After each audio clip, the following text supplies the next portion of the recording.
Hello student, स्वागत है आप सभी का हमारे चैनल में। तो देखिए, आज के इस क्लास में हम सभी हमारा जो सीबीएसई बोर्ड के पर्पज से उसके, क्योंकि हमको पता है कि एग्जामिनेशन हमारा बहुत ही करीब आने वाला है, तो उसके पॉइंट ऑफ व्यू से हम लोग यहाँ पे साइंस क्लास 10th का हम लोग जो हमारा एनसीईआरटी का बुक है इसको हम लोग डिस्कस करेंगे। और इस डिस्कशन में हम लोग जितने भी इंपॉर्टेंट हेडिंग होंगे, जो कि पार्टिकुलर हम लोग को पता है कि जो हमारा सब्जेक्ट बेसिकली होता है उसमें हेडिंग ही मेन हमारे कंपोनेंट होते हैं, और उन्हीं सारे हेडिंग को अगर आप तैयार कर लेते हैं तो आप अपने एग्जाम में बहुत ही बेहतर अच्छे से अपने कंसेप्ट को लिख सकते हैं और उसको समझ सकते हैं। तो वो सारे डिस्कशन हम लोग इस वीडियो में करेंगे, और वन बाय वन हम आपको पूरा सिलेबस से डिस्कशन से लेकर हम हर चैप्टर को, बेसिकली हम केवल फिजिक्स का ही हम इसमें डिस्कस करेंगे, और उसके बाद जो भी चीजें आपको अगर समझना होगा तो आप इसमें खुद से आप समझ सकते हैं। बाकी अगर आपको कोई प्रॉब्लम होगा तो आप हमें कमेंट कर सकते हैं, हम आपको उस पर भी वीडियो बना के दे देंगे, ठीक है ना। हम लोग ट्राई करेंगे इस पर वीडियो बनाने का। तो देखिए, यहाँ पर सबसे पहले हम लोग यहाँ पे डिस्कस करेंगे हमारा जो कंटेंट है हमारे साइंस की बुक का। बेसिकली आप लोग को आइडिया होगा कि लगभग 14 to 15 अप्रॉक्स एवरी सब्जेक्ट में except social science we have to see in our book. Okay, so first of all I here only discuss the physics chapters name, and the physics chapters name are include because we already know that previous syllabus में क्या हुआ था कि हमारा जो syllabus का chapter था physics का वो बहुत ज्यादा था, मतलब कुछ चैप्टर और एक्स्ट्रा थे। यहाँ पे कुछ चैप्टर रिड्यूस किए गए हैं और उन चैप्टर को हम यहाँ पे डिस्कस नहीं करेंगे, लेकिन ध्यान दीजिएगा कंपटीशन पॉइंट ऑफ व्यू से और जो आपके हायर क्लासेस की स्टडी के पॉइंट ऑफ व्यू से आपको वो चैप्टर भी ध्यान से समझना होगा, ठीक है। तो यहाँ पे अगर हम फिजिक्स की बात करें तो फिजिक्स में यहाँ पे आपको टोटल यहाँ पे 4 चैप्टर आपको देखने को मिलेंगे, और जिसमें हम बेसिकली आपको इन नाम को समझा देते हैं कि इन चैप्टर्स में आपको क्या क्या ओवरव्यू चाहिए, क्या क्या आपको पढ़ना होगा, और इसके आगे इसको बताने के बाद हम आगे आपको हर चैप्टर को कुछ अच्छे से आपको एग्जामिनेशन पॉइंट ऑफ व्यू से आपको हम समझाएंगे कि कैसे आपको तैयार करना है। तो देखिए, यहाँ पे जो सबसे पहला आपको फिजिक्स में चैप्टर देखना होगा वो है लाइट, रिफ्लेक्शन एंड रिफ्रैक्शन। आप सभी को पता होगा कि लाइट हमारा जो हमारे डेली लाइफ का है कितना इंपॉर्टेंट हिस्सा है। बिना इसके हम लोग कोई भी अपने सामने किसी भी चीज को हम लोग देख नहीं सकते हैं, और उससे भी सबसे इंपॉर्टेंट जो हमारा पार्ट होता है वो हमारा है ह्यूमन आई, है ना, with the help of which we are able to see all the colours of our nature. So light, reflection और रिफ्लेक्शन, आपको पता होगा कि लाइट रिफ्लेक्शन और रिफ्रैक्शन के भी फिनोमेना को शो करता है। Reflection means the bouncing back of light rays. कैसे हम किसी ऑब्जेक्ट को देख पाते हैं, जब हमारा लाइट जो है हमारे ऑब्जेक्ट पर टकराता है, और ऑब्जेक्ट पर टकराने के बाद वो लाइट हमारे आई पर जाके हमारे रेटिना पर अपना इमेज का फॉर्मेशन करता है। अगर हम रिफ्रैक्शन की बात करें, यहाँ पे देखिए रिफ्लेक्शन हमने बता दिया। रिफ्रैक्शन की बात करें तो refraction means the change of the speed of light from travelling from one medium to the another. जब हमारा लाइट एक मीडियम से दूसरे मीडियम में जाता है तो उसके रिफ्रैक्टिव इंडेक्स में चेंज आता है, और इसके वजह से हमें कुछ अलग तरह की फिनोमेना देखने को मिलती हैं, जो कि हम लोग इस चैप्टर में डिस्कस करेंगे। और देखिएगा, हमेशा याद रखिएगा कि कोई भी चैप्टर हो उसका जो नाम होता है वही मेन हमारा टॉपिक होता है उस चैप्टर का।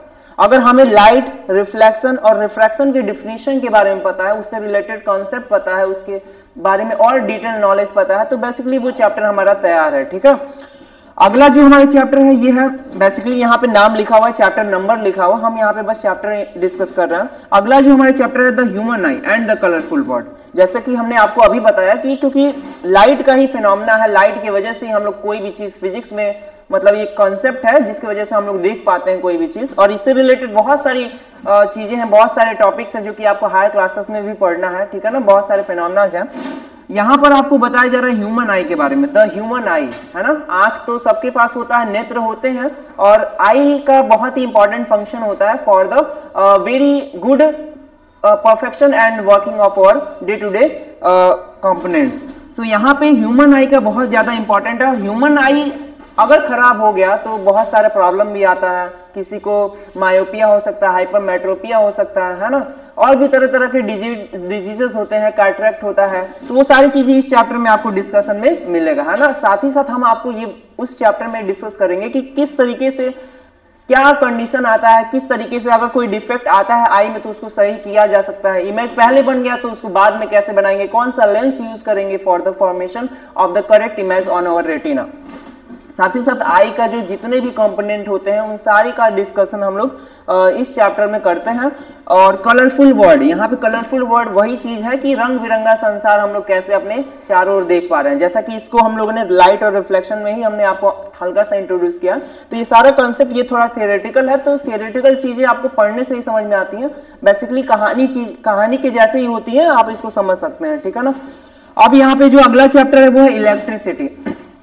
देखिए इलेक्ट्रिसिटी यहाँ पे 10th लेवल पे देखने में छोटा लगता है, लेकिन इसका पूरा का पूरा इलेक्ट्रोमैग्नेटिज्म एक अलग से ब्रांच बनाया गया हमारे साइंस में, है ना। Science means in the field of physics, है ना। यहाँ पे देखिए इलेक्ट्रिसिटी की अगर हम बात करें तो what is the electricity, we all know that the rate of flow of charge is called current, and current makes the electricity because electricity is basically combined with the help of the current. current ही नहीं रहेगा तो electricity generate नहीं होगा। और electricity से related कई सारे हमारे साइंटिस्ट आए हुए हैं, है ना, और उन्होंने अपना एक्सपेरिमेंट परफॉर्म किया हुआ है। यहाँ पे हमें कई सारे टर्म्स देखने को मिलते हैं, कुछ कंपोनेंट्स देखने को मिलते हैं, कैसे क्या क्या सिंबल्स हैं। हम लोग जो इलेक्ट्रिकल कंपोनेंट्स होते हैं हमारे इलेक्ट्रिसिटी के, है ना, उसको हम लोग कैसे रिप्रेजेंट करते हैं, रियोस्टेट, रेजिस्टेंस क्या होता है, ओम्स लॉ क्या होता है, ठीक है, और क्या क्या ग्राफ्स बनता है, ये सारी चीजें हम लोग इस चैप्टर में डिस्कस करेंगे। और भी अभी तो हम बस ओवरव्यू दे रहे हैं, तो हम बस हल्का फुल्का ऊपर का ही चीज बता रहे हैं, बहुत सारी चीजें इसमें आपको देखने को इस चैप्टर में मिलेगा। देखिए अभी हमने नाम दिया इलेक्ट्रोमैग्नेटिज्म, तो अभी हमने आपको इलेक्ट्रिसिटी बता दिया, इसके बाद जो हमारा टॉपिक आता है वो है मैग्नेटिज्म। मैग्नेटिज्म जस्ट हमारा जो है वो ब्रदर की जैसे काम करता है इलेक्ट्रिसिटी का, जहां इलेक्ट्रिसिटी होगा वहां पे मैग्नेटिज्म ऑटोमेटिकली जनरेट हो जाएगा। तो अगर हम मैग्नेटिज्म की बात करें तो यहाँ पे हमें मैग्नेटिक इफेक्ट्स के बारे में समझना होता है, मैग्नेटिक टर्म्स के बारे में समझना होता है कि मैग्नेटिक फील्ड क्या होता है, कब मैग्नेटिक फील्ड जनरेट होगा, मैग्नेट क्या होता है, मैग्नेट क्या हम भी बना सकते हैं, क्या ऐसा कोई मेथड है, मतलब जो भी मेथड है वहां पे आपको ये समझाया जाएगा। सोलेनाइड क्या होता है ना, नंबर ऑफ टर्न, उसमें जो जो चीजें हैं वो सारी चीजें आपको इस चैप्टर में देखना होगा, ठीक है ना। और अभी हमने बोला कि magnetism is related to the electricism, तो यहाँ पे इलेक्ट्रिसिटी से रिलेटेड क्या उसका इफेक्ट है, इलेक्ट्रिक करंट से रिलेटेड जो है मैग्नेटिक इफेक्ट क्या क्या मिलते हैं। जब कोई सपोज कीजिए, यहाँ पे हम ओवरव्यू दे रहे हैं, जब कोई हमारा एक वायर है, वायर में करंट फ्लो करता है, तो करंट की वजह से कैसे इसमें मैग्नेटिज्म भी, मैग्नेटिक फील्ड भी जनरेट हो जाता है, ठीक है ना।